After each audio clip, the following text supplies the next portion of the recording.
Question number 71 simplified path. तो इस question के अंदर सबसे पहले हम क्वेश्चन को समझेंगे।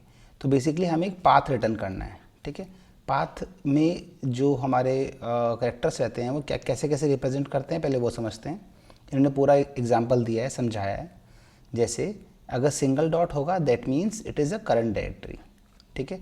डबल डॉट होगा इसका मतलब क्या है कि वो प्रीवियस डायरेक्टरी है, ठीक है। नेक्स्ट, अगर डबल स्लैश फॉरवर्ड स्लैश या ट्रिपल फॉरवर्ड स्लैश आएगा उसको सिंगल फॉरवर्ड स्लैश ही माना जाएगा, ठीक है।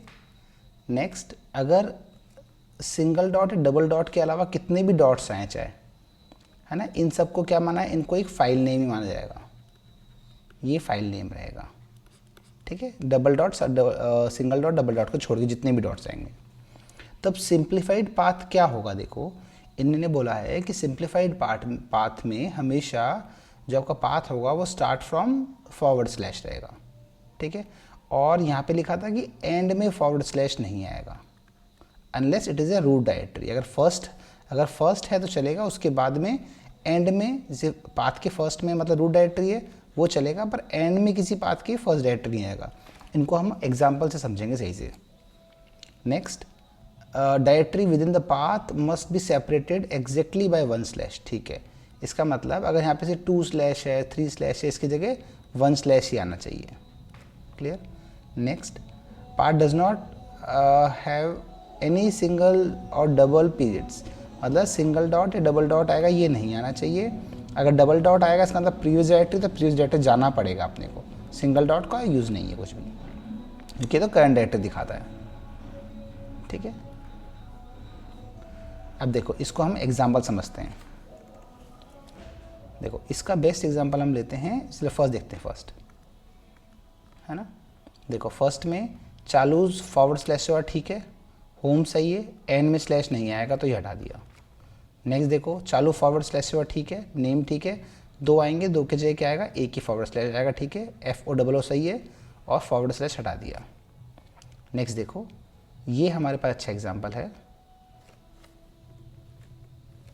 देखो तो इसमें क्या है, स्टार्ट किया इन्होंने फॉरवर्ड स्लैश से, ठीक है।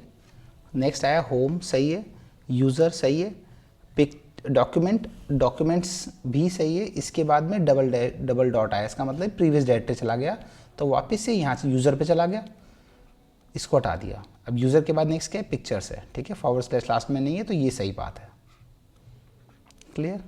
सिमिलरली ये हटाओगे तो ये फॉरवर्ड स्लैश बचेगा। लास्ट एग्जाम्पल,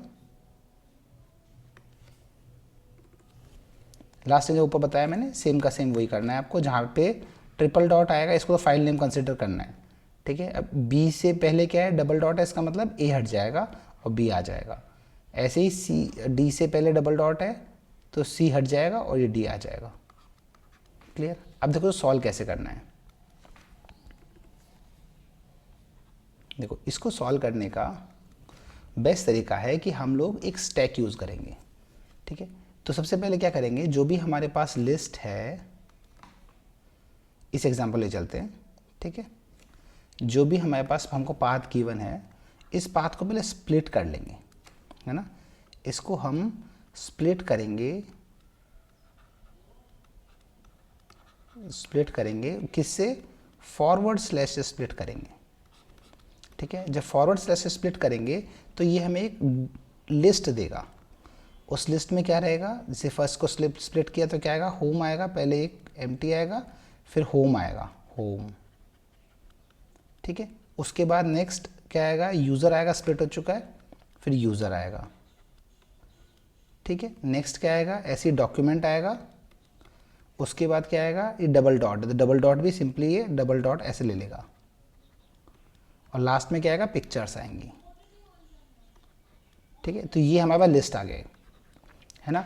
अब हम क्या करेंगे, एक स्टैक लेंगे, ठीक है। इस स्टैक में 1 बाय 1 एलिमेंट डालेंगे। तो हमको क्या बोल रखा है, हाँ देखो अब इस स्टैक में क्या करना है, अगर एम्प्टी आएगा, जैसे मान लो कि हमको कहा था ना ऊपर कि अगर 2 स्लैश होगा तो भी 1 स्लैश आना चाहिए, और ट्रिपल स्लैश होगा तो भी 1 स्लैश आना चाहिए। तो अगर ये 2 स्लैश होगा, इसको स्प्लिट करेंगे तो क्या आएगा, इनके जगह इसके जगह एक एम्प्टी आया होगा, ऐसे इसके बीच में भी क्या आया होगा, एक एम्प्टी आया होगा। तो ये तो नहीं चाहिए हमें, तो अगर एम्प्टी आ गया तो उसको नहीं लेना है हमें, ठीक है। और अगर डॉट आ गया तो उसको भी हमें डिस्कार्ड करना है। उसके अलावा जो भी आएगा वो उसमें डालते जाओ। तो मान लो सबसे पहले ये एम्प्टी आया, एम्प्टी को हटा दिया, एम्प्टी नहीं चाहिए हमें। नेक्स्ट आया होम, तो होम को सबसे पहले स्टैक में डाला, तो क्या आएगा, ये होम आ गया, ठीक है। नेक्स्ट आ गया यूज़र, तो यूज़र को भी डालेंगे तो क्या आएगा, यूज़र आ गया, ठीक है। थर्ड आएगा डॉक्यूमेंट्स, तो ये डॉक्यूमेंट्स आ गया। फोर्थ आएगा डबल डैश। अब जब भी डबल डॉट आएगा तो हमें पता है कि प्रीवियस डायरेक्टरी जाना है, तो हम इसको क्या करेंगे, पॉप कर देंगे। इसको पॉप जब करेंगे तो स्टैक में टॉप मोस्ट एलिमेंट निकल जाएगा as per LIFO, last in first out. तो ये लीफो से ही बाहर आ गया। अब क्या बचा, यूज़र और होम बचा, ठीक है। नेक्स्ट क्या बचा हमारे पास, पिक्चर था, तो ये पिक्चर यहाँ पे आ जाएगा, ये आ जाएगा पी, सॉरी ये हट जाएगा, इसको अपन हटा देते हैं, है ना, ये हट गया। और यहाँ पे क्या आ गया, फाइनली हमारे पास पिक्चर आ गया, ठीक है। और अब अब जो हमारा स्टैक बचेगा, इस स्टैक को फिर से हम स्ट्रिंग में ज्वाइन कर देंगे। और वो कैसे करेंगे, हम ज्वाइन करते टाइम फॉरवर्ड स्लैश, इन सब के बीच में फॉरवर्ड स्लैश चाहिए हमें, डॉट ज्वाइन, और जो भी हमारा स्टैक का वेरिएबल रहेगा, st ले रखा है मैंने, तो st, क्लियर। और ये जब लेंगे तो हर इनके बीच में क्या आएगा, हर सबके बीच में एक एक फॉरवर्ड स्लैश आ जाएगा। बट हमें एक स्टार्टिंग में फॉरवर्ड स्लैश भी चाहिए, तो हम एक स्टार्टिंग में एक फॉरवर्ड स्लैश भी लेंगे और फिर प्लस करेंगे। थोड़ा सा मैसी हो रहा है बट आपको समझ में आ गया होगा। देखो अब कोड कैसे करना है, इतना समझ गए तो कोड सिंपल है, इसकी कुछ भी नहीं करना। सबसे पहले एक पाथ लेना है, ठीक है। मैंने कहा कि अब पहले एक स्टैक लेना है, एक स्टैक लिया। सबसे पहले हमने क्या किया, पाथ को स्प्लिट कर लिया, ps, तो हमारे पास क्या आ गया, एक लिस्ट आ गई। फिर मैंने कहा था अगर एम्प्टी हो या डॉट हो, है ना, एम्प्टी हो या डॉट हो, इन दोनों को अपने को डिस्कार्ड करना है। तो कंटिन्यू कर दिया, कंटिन्यू करेगा तो वापस से ये नीचे चेक नहीं करेगा, वाई कंडीशन वापस से ऊपर आ जाएगा। नेक्स्ट एल्स इफ में हमने डबल डॉट लिया। अगर डबल डॉट अगर आ गया तो इसका मतलब प्रीवियस जाना है, तो हमें क्या करना था, टॉप वाले को पॉप करना था, तो हमने st डॉट पॉप कर दिया। फिर मैंने इसको जब फर्स्ट टाइम रन किया तो मुझे बताया गया कि, तो मुझे एरर आया कि आउट ऑफ इंडेक्स एरर आया। तो वो इसलिए आया क्योंकि मेरा जो स्टैक था मान लो एम्प्टी है, स्टार्टिंग में ही डबल डॉट आ गया तो उसमें कुछ है ही नहीं। तो जब मैं पॉप करूँगा तो आउट ऑफ इंडेक्स है कि यहाँ पे तो कुछ है ही नहीं। तो मैंने एक कंडीशन और लगा दी कि इफ़ स्टैक, या फिर ऐसे बोलते हैं if stack length of stack is not equal to null, मतलब स्टैक तो होना ही चाहिए, कुछ तो होना चाहिए इसके अंदर। इसकी लेंथ देख लो या इफ़ स्टैक कर लो, इफ़ स्टैक कर लो। तो इसमें क्या है, अगर है तो फिर पॉप कर दिया इसमें अपन ने, नहीं है तो रहने दो, है तो पॉप कर दिया, ठीक है। और पॉप होने के बाद में, और अगर ये दो कंडीशन ट्रू नहीं हुई तो जो भी है सीधा अपेंड करते जाओ। और लास्ट में रिटर्न क्या करना है, इसको ज्वाइन करना है, किससे, फॉरवर्ड स्लैश ज्वाइन करना है डॉट st। और स्टार्टिंग में मैंने कहा था कि एक हमारे जब ये ज्वाइन करता है तो इन सब के बीच में एक एक फॉरवर्ड स्लैश लगाएगा। बट हमें स्टार्टिंग में भी एक h से पहले फॉरवर्ड स्लैश नहीं, ये वाला ये भी चाहिए। तो हमने क्या किया, एक स्टार्टिंग में रिटर्न में starting forward slash plus this, clear. अब आप कोड सही से देख सकते हो, मैं डिस्क्रिप्शन भी कोड डाल दूंगा। Thank you.